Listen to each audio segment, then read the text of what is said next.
Hey, okay, well, I saw Backrooms recently, and I thought I'd talk about it a little bit. Um, I wouldn't call this a review exactly, more just some thoughts I had having seen the movie. More kind of like an essay, I suppose. There will be spoilers though, so if you want to see the movie and you don't want it spoiled, you have been warned, so to speak.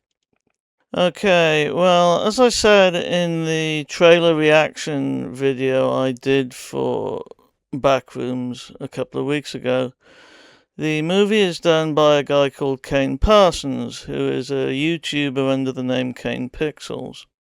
He created the world of the Backrooms after seeing a photo on 4chan, and basically the series he created on YouTube is about liminal space. Essentially being in a strange but familiar feeling area that you haven't been to before, or a place of transition from one place to another, which is a great idea for a YouTube series, to set up a place like that and have something happen there, or to explore its nature. As for the film, it has an interesting premise. We have Clark, our main character, who runs a furniture store. Clark is seeing a shrink called Mary who is helping him get over his recent breakup, and that's basically the story. Until one night, Clark goes into the basement of the furniture store he owns, walks through a wall, and finds the back rooms from the YouTube series. Maybe the fact that he walks through a wall is representative of a fourth wall break, I don't know. He tells his staff, they go down there with him, and it ends badly for them. And eventually his shrink comes looking for him, and she goes in there as well. So you have a bunch of people in this liminal transitional space. From there, though, things do get a little harder to pin down, frankly. Honestly, the film reminded me a little bit of the movie The Cell, made in the 1990s with J-Lo and Vincent D'Onofrio.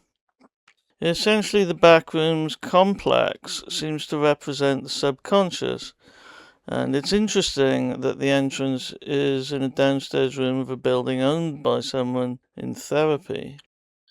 Here, though, it doesn't seem to be the subconscious of just one person. I personally think it's representative of the Jungian idea of collective unconscious, that we all share and create a world simultaneously in some ways, a world that connects us all to everything, one that by its nature is defined by symbolism. All our memories, all our indecisions, everywhere we have been or could have been, or as Clark puts it, every place there ever was. The big scene of note for me is near the end of the film, where Mary finds Clark and they talk. He takes Mary hostage for a brief while and talks to her.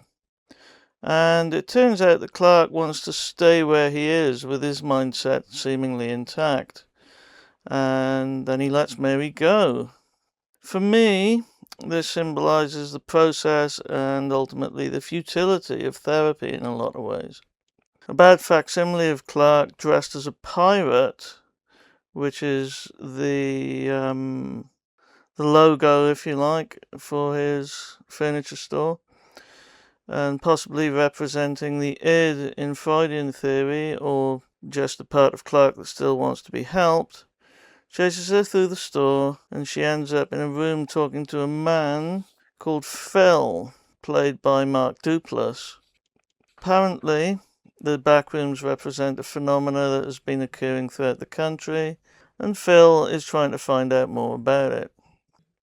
Now, the feeling I get from the movie is that the backrooms themselves represent, as I say, the Jungian collective unconscious, and ultimately the relationship between the therapist and patient within that shared world that we experience individually. Mary admits that she can't help anyone by the end of the film, which makes sense. Our experiences are unique, so no one can truly help unless the patient allows the therapist to share what they're going through. And even then, it often turns out to be an impossible task. That's why therapy itself is so hit and miss, something I have personal experience of. The other feeling I get from the story is that, well, from the film, is that it's a film that I will only see once. There is, at least for me, a little rewatch value here, and this is something that I've noticed with a number of films over the last few months. I can't help thinking that while it's great for people to be able to get funding and make films, that films like this are, in a sense, an extension of YouTube videos, which isn't a bad thing, but I question whether or not they should be granted wide theatrical release. How successful can they be, and who are they made for at the end of the day? For me, this is what I've come to call a tuber movie, or a tubie. Films made by YouTubers that feel like they're for themselves, and for other YouTubers who like their content, ultimately, almost like an installation piece. Again, this is not necessarily a bad thing. I'm sure their hearts are in these movies as much as any filmmaker, just for me it's not cinema. It's the natural consequence of YouTube culture, of influencer culture up to a point. Obviously you get influencers as characters in a lot more films these days.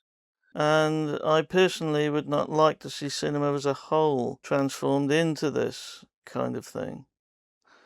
Another notable example of a tuber movie is Iron Lung, directed by Mark Fischbach, known on YouTube as Markiplier. I was thinking as well, I see questions on Twitter sometimes, memes, asking people to name a film they've seen more than 10 times. And I think ultimately that's because a lot of films that are being made today aren't going to be seen 10 times by many people. And this is one of them, in my opinion. You're either going to love this film and watch it over and over again, looking for little details. And I hear there's even a longer cut being released now, which I won't be watching. Or you're going to see it once and probably forget about it. I'm in the latter category. It's an interesting film as far as it goes. It presents some interesting ideas, but ultimately it feels like it's for the creator and their fans, possibly more than for a wider audience. And that's fine. It will certainly find its audience, I'm sure. Indeed, it already has to some extent, judging by the numbers it's got on IMDb. I am just not part of that audience. Anyway, these are my thoughts about the movie Backrooms. I hope you enjoyed it, or at least found it interesting, and I will catch you in the next one. Please like, share, comment, and subscribe. Thank you very much for watching, and bye for now.